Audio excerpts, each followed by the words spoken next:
Hello दोस्तों, स्वागत है आप सभी का आपके अपने YouTube channel agriculture learning point में। तो दोस्तों, आप सभी के लिए लेकर आ गए हैं फिटर थ्योरी फर्स्ट ईयर के 25 क्वेश्चंस को। ये सभी क्वेश्चन नी मॉक टेस्ट से लिए गए हैं। जैसा कि आप सब जानते हैं कि आपका जो सीबीटी एग्जाम है जुलाई महीने में स्टार्ट होगा। तो अभी हमारे पास 8 महीने हैं। तो दोस्तों, यदि आने वाले सीबीटी एग्जाम में 90% प्लस स्कोर करना है तो हमें अपनी पढ़ाई को अभी से ही स्टार्ट करना होगा। तो चलिए वीडियो को बिना किसी देरी की स्टार्ट करते हैं।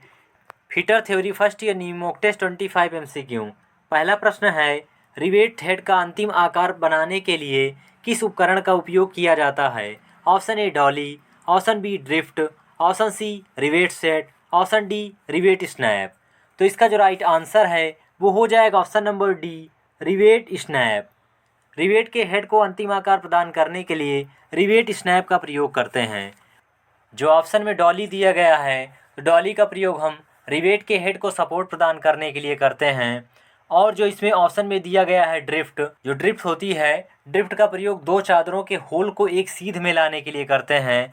और जो रिवेट सेट होता है, रिवेट डालने के बाद प्लेटों को निकट लाने के लिए रिवेट सेट का प्रयोग करते हैं। नेक्स्ट प्रश्न है प्रश्न 2, नरम सोल्डरिंग के लिए पिघलने का तापमान क्या है? Option A 500 degree Celsius, option B 600 degree Celsius से ऊपर, ऑप्शन सी 420 डिग्री सेल्सियस से नीचे, option D 600 degree Celsius. Next प्रश्न है प्रश्न 2, नरम सोल्डरिंग के लिए पिघलने का तापमान क्या है? Option A 500 degree Celsius, option B 600 degree Celsius से ऊपर, ऑप्शन सी 420 डिग्री सेल्सियस से नीचे, ऑप्शन डी 600 डिग्री सेल्सियस। तो इसका जो राइट आंसर है वो हो जाएगा option number B, 600 degree Celsius से ऊपर। चलिए नेक्स्ट प्रश्न की ओर चलते हैं। नेक्स्ट प्रश्न है प्रश्न 3, उस डाई का नाम क्या है जिसमें आकार में मामूली बदलाव की अनुमति देने के लिए एक स्लॉट काटा गया है? Option A die nut, option B circular split die, option C half die, option D adjustable screw plate die.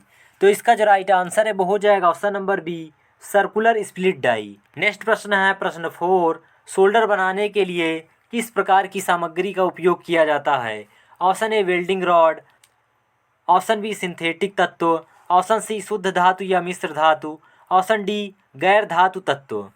तो इसका जो राइट आंसर है वो हो जाएगा ऑप्शन नंबर सी, शुद्ध धातु या मिश्र धातु। चलिए नेक्स्ट प्रश्न की ओर बढ़ते हैं। नेक्स्ट प्रश्न है प्रश्न 5, थ्रेड रिंग गेज का उपयोग क्या है? ऑप्शन ए बाहरी धागे की जांच करने के लिए, ऑप्शन बी आंतरिक धागे की जांच करने के लिए, ऑप्शन सी बाहरी टेपर की जांच करने के लिए, ऑप्शन डी आंतरिक टेपर की जांच करने के लिए।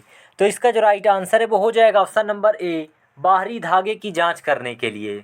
नेक्स्ट प्रश्न है प्रश्न 6, M10 इंटू 1.5 मिलीमीटर टाइपिंग के लिए ड्रिल का आकार क्या है? Option A 9 mm, option B 8.8 mm, option C 8.5 mm, option D 9.2 mm। तो इसका जो राइट आंसर है वो हो जाएगा ऑप्शन नंबर सी, 8.5 mm।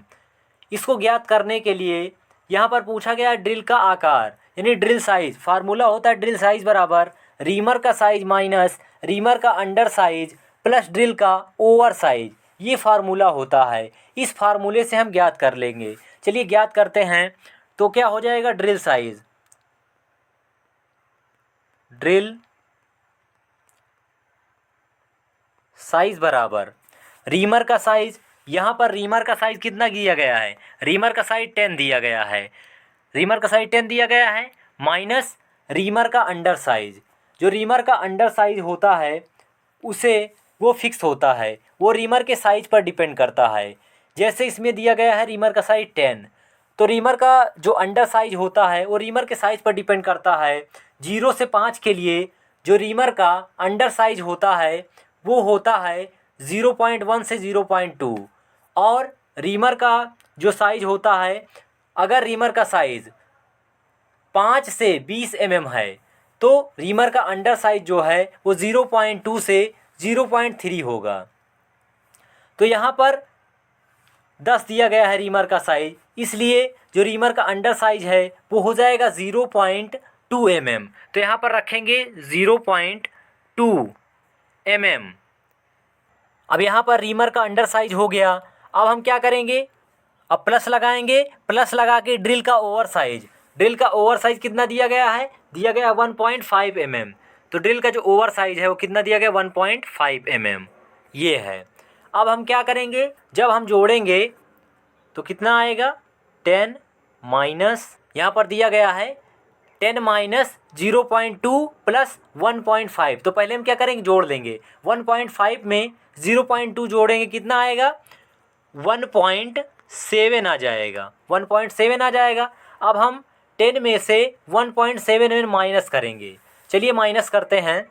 जब हम माइनस करेंगे तो कितना होगा, चलिए माइनस करते हैं। कहाँ पे करें माइनस, यहीं पे कर लेते हैं माइनस। 10.00, ठीक है। अब इसको इसके नीचे रखेंगे 1.7, ये हो गया, अपॉन कर दिए। तो 10 में से 7 जाएगा, कितना आएगा, 10 में से 7 जाएगा तो 3 आएगा, कितना आएगा 3 आएगा, दशमलव लगा दिए। यहाँ पर कितना बचा, 9 बचा, और 9 में से 1 जाएगा तो कितना बचेगा, 8 बचेगा, कितना बचेगा 8, यानी कितना आया 8.3 आ गया आंसर, 8.3 mm। इसका जो आंसर आया है 8.3 mm आया है। और यहाँ पर ऑप्शन में क्या दिया गया है 8.5 mm, तो लगभग लगभग चलता है। तो यहाँ पर जो राइट आंसर है वो हो जाएगा ऑप्शन नंबर सी 8.5 mm। लेकिन एग्जैक्ट आंसर कितना है 8.3 mm। तो इसका जो राइट आंसर है वो हो जाएगा ऑप्शन नंबर सी 8.5 mm। चलिए नेक्स्ट प्रश्न की ओर चलते हैं। नेक्स्ट प्रश्न है प्रश्न 7। चित्र में कौन सा ड्रिलिंग दोष दिखाया गया है। ऑप्शन ए असमान लिप की लंबाई, ऑप्शन बी असमान बिंदु पतला होना, ऑप्शन सी ड्रिल पॉइंट केंद्र में नहीं है, ऑप्शन डी चिप्स का असमान प्रभाव। तो इसका जो राइट आंसर है वो हो जाएगा option number C drill point केंद्र में नहीं है। चलिए नेक्स्ट प्रश्न की ओर बढ़ते हैं। नेक्स्ट प्रश्न है प्रश्न 8। टॉलरेंस का ग्रेड कौन सा है। Option A bilateral tolerance, option B unilateral tolerance, option C fundamental tolerance, option D fundamental deviation. तो इसका जो राइट आंसर है वो हो जाएगा option number C fundamental tolerance. Next प्रश्न है प्रश्न 9। ग्राइंडिंग मिल रोल के ग्राइंडिंग व्हील में किस बॉन्ड का उपयोग किया जाता है। Option A vitrified bond, option B silicate bond, option C shellac bond, option D resinoid bond. तो इसका जो राइट आंसर है वो हो जाएगा ऑप्शन नंबर सी सैलिक बॉन्ड। चलिए नेक्स्ट प्रश्न की ओर चलते हैं। नेक्स्ट प्रश्न है प्रश्न 10। डाई का उपयोग करके M12 इंटू 1.75 का बोल्ट तैयार करने के लिए रिक्त आकार की गणना करें।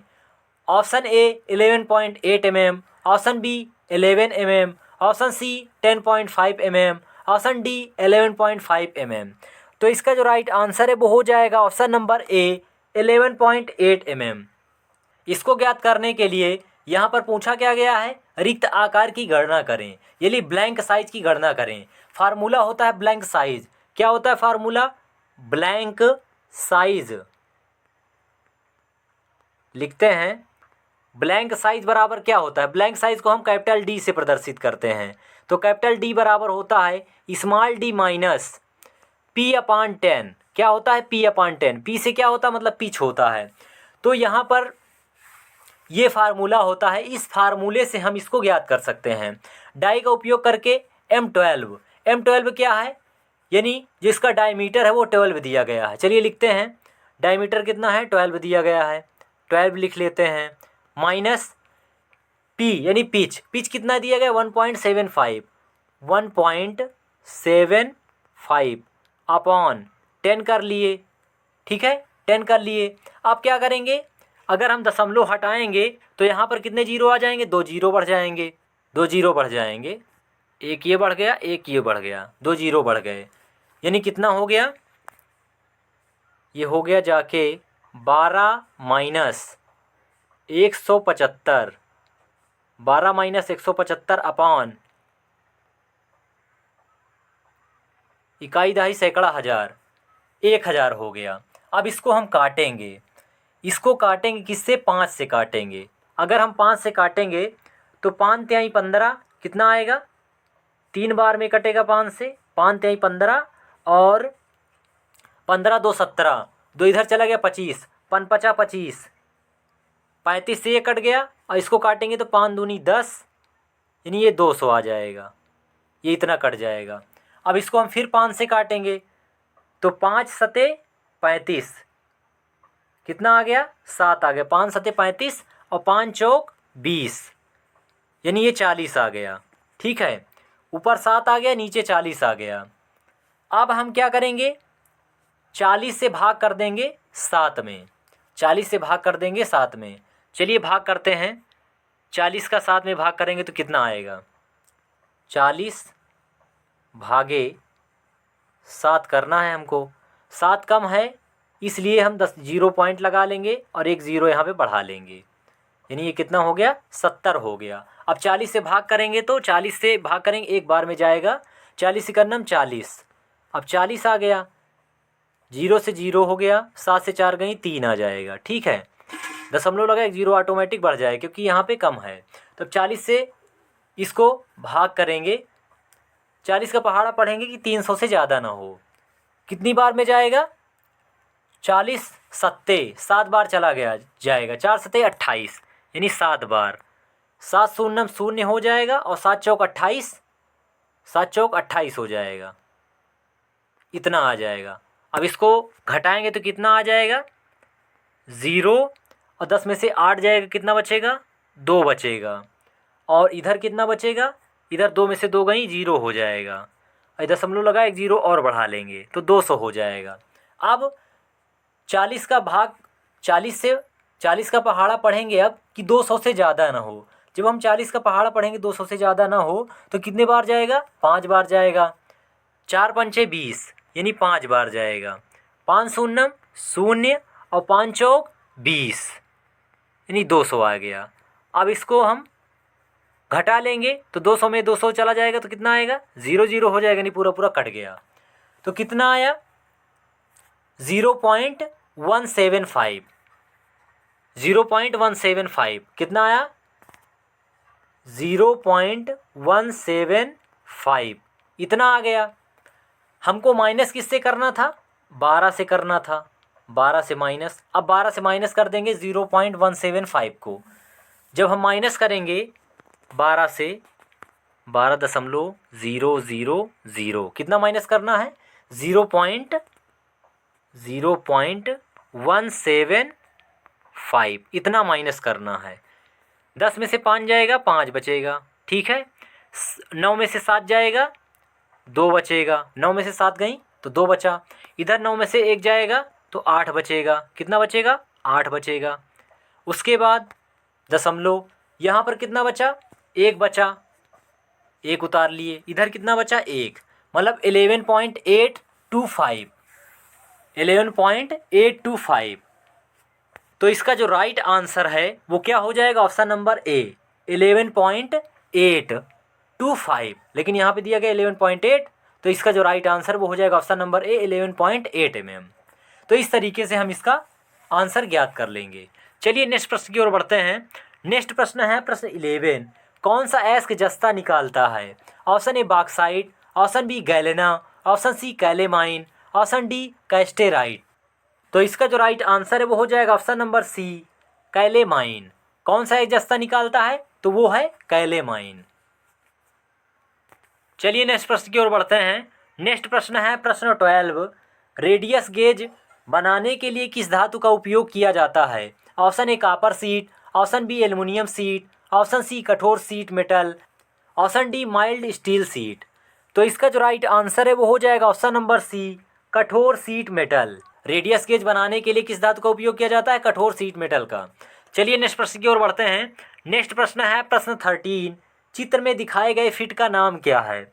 Option A transition fit, option B shrinkage fit, option C clearance fit, option D interference fit. तो इसका जो राइट आंसर है वो हो जाएगा option number D, interference fit. चलिए नेक्स्ट प्रश्न की ओर बढ़ते हैं। नेक्स्ट प्रश्न है प्रश्न 14, ड्रिल चक बनाने के लिए किस सामग्री का उपयोग किया जाता है। Option A high speed steel, option B mild steel, option C special alloy steel, option D high carbon steel. तो इसका जो राइट आंसर है वो हो जाएगा option number C, special alloy steel. Drill chuck को बनाने के लिए स्पेशल अलॉय स्टील का प्रयोग किया जाता है। चलिए नेक्स्ट प्रश्न की ओर बढ़ते हैं। नेक्स्ट प्रश्न है प्रश्न 15, चित्र में दिखाए गए एक से चिन्हित भाग का नाम बताइए।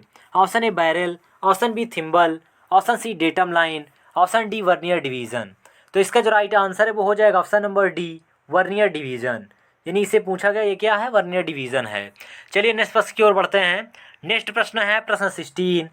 चित्र में दिखाए गए वर्नियर कैलिपर का पाठ्यांक क्या है? Option A 35.1 mm, option B 35.2 mm, option C 35.3 mm, option D 35.4 mm। तो इसका जो राइट आंसर है वो हो जाएगा ऑप्शन नंबर डी 35.4 mm। इसको ज्ञात करने के लिए वर्नियर कैलिपर का पाठ्यांक ज्ञात करना है, तो इसको ज्ञात करने के लिए एक फार्मूला होता है रीडिंग बराबर फार्मूला क्या होता है? रीडिंग बराबर मेन स्केल की माप प्लस वर्नियर स्केल का मेन स्केल से मिलने वाले भागों की संख्या इनटू लीस्ट काउंट। ये फार्मूला होता है। इसे फार्मूले पे हम इसको लगाएंगे अभी के अभी। चलिए लगाते हैं इसको। थोड़ा सा इसको जूम कर लेते हैं इस क्वेश्चन को। चलिए जूम करते हैं। ये जूम हो गया। सही से आपको दिखाते हैं। ये ऊपर की जो है ये मेन स्केल है, ठीक है। यहाँ पर नंबर दिए गए हैं 4, 5, 6, 7, 8 और 4 से पहले एक लाइन खींची हुई है छोटी सी, 4 वाली लाइन से छोटी है, और उसके नीचे यानी ये वाला ये क्या है? वर्नियर स्केल है। ऊपर क्या है? मेन स्केल है। तो जो वर्नियर स्केल का जो जीरो है यानी ये वाला ये जी जीरो है, ये किसके सामने है? मेन स्केल के सामने है। तो मेन स्केल में जीरो के सामने क्या लिखा है? एक लाइन खींची हुई, लेकिन उस पर कोई नंबर नहीं लिखा हुआ है। तो जो ये लाइन के ऊपर जो नंबर लिखे हैं 4, 5, 6, 7, 8, इसे हम mm में काउंट करेंगे। तो 4 का मतलब 40 mm और 5 का मतलब 50 mm, 6 का मतलब 60 mm, 7 का मतलब 70 mm और 8 का मतलब 80 mm। इस तरीके से अगर 4 को 40 mm मान रहे हैं तो 4 के पहले क्या हो जाएगा? 35 mm हो जाएगा। 35 mm हो जाएगा और 35 के पहले भी क्या रहा होगा? 30 mm रहा होगा। इस तरीके से 30 mm, 35 mm, 40 mm और ये कितना हो जाएगा? 45 mm, ये हो जाएगा 50 mm, ये हो जाएगा 55 mm, ये हो जाएगा 60 mm, ये हो जाएगा 65 mm, ये हो जाएगा 70 mm। इस तरीके से 75 mm, ये 80 mm, इस तरीके से ये बढ़ता हुआ चला जाएगा। तो फार्मूला क्या है? रीडिंग बराबर मेन स्केल की माप। तो मेन स्केल की माप क्या है? जीरो के सामने हम देखेंगे तो जीरो के सामने क्या माप दी गई है? जीरो के सामने एक लाइन है जिस पर लिखा रहेगा कितना, यानी 35 mm। ये कितना होगा? 35 mm। ये 35 mm होगा। तो जो मेन स्केल है, मेन स्केल की माप कितनी है? 35 mm हो जाएगी। तो हम लिख लेंगे 35 mm। मेन स्केल की माप कितनी हो गई? 35 mm। जीरो के सामने ही देखते हैं, लेकिन जीरो क्या है? 35 mm और उसके बाद जो एक लाइन खींची हुई है उसके बीच में है। तो हम क्या लेंगे? 35 mm। तो मेन स्केल की माप क्या हो गई? 35 mm। मेन स्केल की माप प्लस वर्नियर स्केल की माप। अब क्या करेंगे? वर्नियर स्केल की माप लेंगे। तो वर्नियर स्केल की माप क्या है? नीचे वाली है वर्नियर स्केल। लेकिन फार्मूला क्या कह रहा है कि रीडिंग बराबर मेन स्केल की माप प्लस वर्नियर स्केल का मेन स्केल से मिलने वाले भागों की संख्या। तो वर्नियर स्केल का मेन स्केल से मिलने वाले भागों की संख्या क्या है? इसमें जो भाग मिल रहा है वर्नियर स्केल का वो 20वां भाग मिल रहा है। 20वां भाग किससे मिल रहा है? मेन स्केल से। तो वर्नियर स्केल का मेन स्केल से मिलने वाले भाग कौन सा है? 20वां है। तो लिख लेंगे वर्नियर स्केल का मेन स्केल से मिलने वाले भागों की संख्या क्या है? 20वीं है। तो 20वीं हो गई। Into least count vernier caliper का लीस्ट काउंट क्या होता है?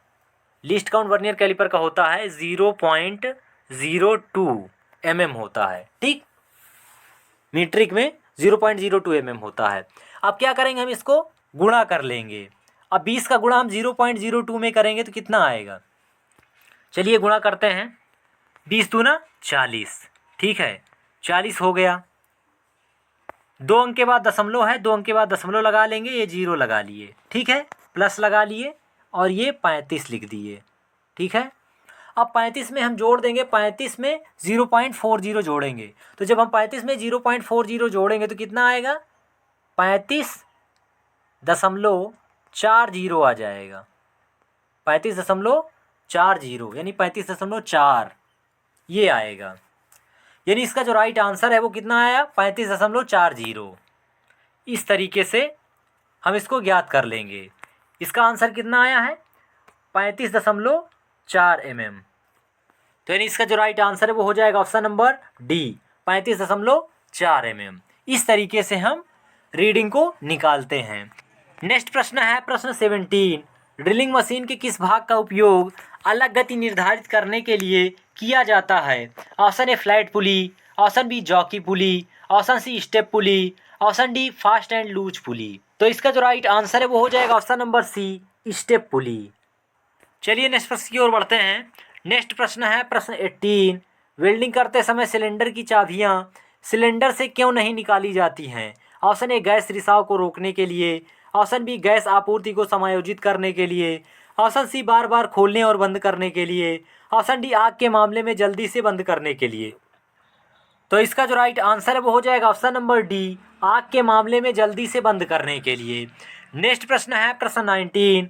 डायल टेस्ट इंडिकेटर में रिंग बेजल कब घुमाया जाता है? ऑप्शन ए मरम्मत के लिए, ऑप्शन बी रखरखाव के लिए, ऑप्शन सी शून्य सेटिंग के लिए, ऑप्शन डी असेंबलिंग के लिए। तो इसका जो राइट आंसर है वो हो जाएगा ऑप्शन नंबर सी, शून्य सेटिंग के लिए। चलिए नेक्स्ट प्रश्न की ओर चलते हैं। नेक्स्ट प्रश्न है प्रश्न 20। जाब को फिनिश साइज के करीब लाने के लिए किस फाइल का उपयोग किया जाता है? Option A single cut file, option B curve cut file, option C second cut file, option D double cut file. तो इसका जो राइट आंसर है वो हो जाएगा option number C, second cut file. Next प्रश्न है प्रश्न 21। आयल ग्रुप्स को काटने के लिए किस छेनी का उपयोग किया जाता है? ऑप्शन ए फ्लैट छेनी, ऑप्शन बी वेब छेनी, option C half round notch छेनी, ऑप्शन डी डायमंड पॉइंट छेनी। तो इसका जो राइट आंसर है वो हो जाएगा option number C, half round notch छेनी। चलिए नेक्स्ट प्रश्न की ओर बढ़ते हैं। नेक्स्ट प्रश्न है प्रश्न 22। अपशिष्ट कागज पृथक्करण के लिए बिन यानी डिब्बे का रंग कोड क्या है? ऑप्शन ए लाल, ऑप्शन बी नीला, ऑप्शन सी काला, ऑप्शन डी हरा। तो इसका जो राइट आंसर है वो हो जाएगा ऑप्शन नंबर बी, नीला। नेक्स्ट प्रश्न है प्रश्न 23। लेथ में थ्रेड कटिंग के लिए गियर अनुपात का सूत्र क्या है? ऑप्शन ए डी आर प्रति D N is equal to T P I on lead screw प्रति T P I to be cut, option B D R प्रति D N is equal to T P I to be cut प्रति T P I on lead screw, option C D N प्रति D R is equal to T P I on lead screw प्रति T P I to be cut, option D D N प्रति D R is equal to T P I to be cut upon T P I in lead screw. तो इसका जो right answer है वो हो जाएगा option number A, D R प्रति D N is equal to T P I on lead screw प्रति T P I to be cut. ये इसका राइट आंसर हो जाएगा। चलिए नेक्स्ट प्रश्न की ओर बढ़ते हैं। नेक्स्ट प्रश्न है प्रश्न 24। कौन सी सीयरिंग मशीन एकल या निरंतर काटने की क्रिया के लिए फायदेमंद है? Option A guillotine shear, option B चौकोर shear, option C bench shear, option D hand lever shear. तो इसका जो राइट आंसर है वो हो जाएगा option number A, guillotine shear. Next प्रश्न है प्रश्न 25, जो कि लास्ट प्रश्न है इस वीडियो का। कंपन पृथक्करण सामग्री के रूप में किसका प्रयोग किया जाता है? ऑप्शन ए रबड़, option B plastic, option C nylon, option D पीतल। तो इसका जो राइट आंसर है वो हो जाएगा ऑप्शन नंबर ए, रबड़। कंपन पृथक्करण सामग्री के रूप में किसका प्रयोग किया जाता है? तो रबड़ का प्रयोग किया जाता है। तो दोस्तों ये थे फिटर थ्योरी फर्स्ट ईयर के 25 क्वेश्चंस जिसको मैंने इस वीडियो में कवर किया। अगर आपको वीडियो पसंद आई तो वीडियो को लाइक और चैनल पर नए हैं चैनल सब्सक्राइब कर लीजिए ऐसी वीडियो पाने के लिए। चलिए मिलते हैं आपको नेक्स्ट मॉक टेस्ट के साथ।